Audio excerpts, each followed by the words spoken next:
And how did you find yourself in Maryborough, mate? I got sent there against me will from the maximum security unit in Arthurgorry. Okay. So, just give us a bit of a background of your life. What was your youth life like in school and then leading into prison? What was some of the highlights of that? Well, I was born in Wollongong, New South Wales. My grandfather was the union boss, painter and dockers. Bullets were flying into our house when I was 1 year old. From there, I went to southwest Sydney at Camden and then Narellan after my pop was murdered, and grew up in a household where drugs and alcohol and domestic violence were significant. So, finishing school, where was your life headed after school? I wanted to succeed. I wanted to get a trade. My older brother finished his trade as a painter and decorator. He passed away 5 years ago, drug overdose.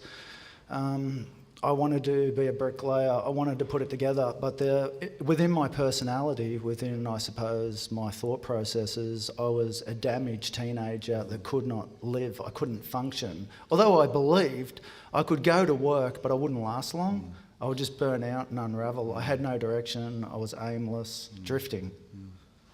So then, court, prison, tell us just a snippet about how that all eventuated. Well, I wanted to get on the trawlers up North Queensland. I thought that was something easy that I could get into. Ship captains take anyone. They would have taken me. I was asleep at about 3 a.m. one morning with my girlfriend. There was it wasn't a good environment. There was another young man in our circle of friends who was pretty abusive to me. I mean, I could lash out violently, but I wasn't getting around like that. He came into our room at about 3 a.m. in the morning of that night. We were asleep in bed. Certain things happened within, I suppose, 10 minutes. Something terrible had happened. What can you tell us about that? I walked my girlfriend out of the premises and went back in and assaulted the man, and he passed away a few minutes later. So you've just done 16 years. What was the change for you in prison? What was the change? Like, there's been some change in your life. What was the catalyst for you to be able to stand here tonight and talk about it?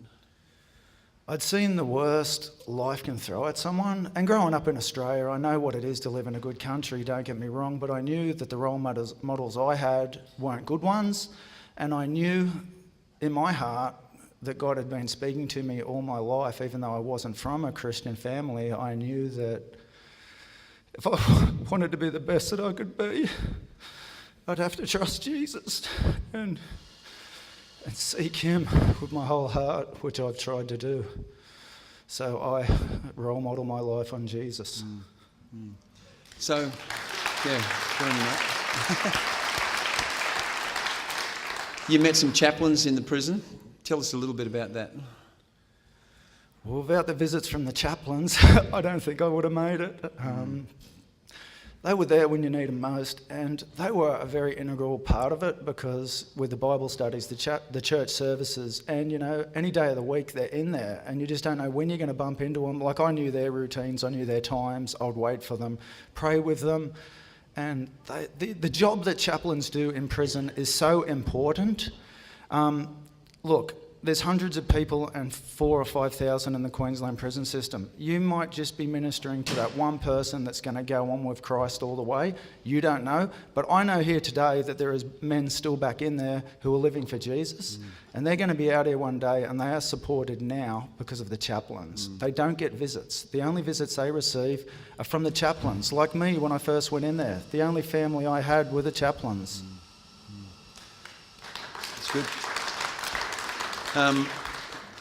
On Sunday, I was invited to go to St Andrew's Anglican Church in South Brisbane. And who's sitting there at the morning tea table? Stuart. And we went out to lunch, had a chin wag. And Stuart's looking for somewhere to live, a job. And Prison Fellowship's trying to do some things to help. But if you'd like to help Stuart, you come and see me or one of our other chaplains, and you might have some ideas. Good on you, mate. Thanks for coming. Thank you, everyone. Thank you.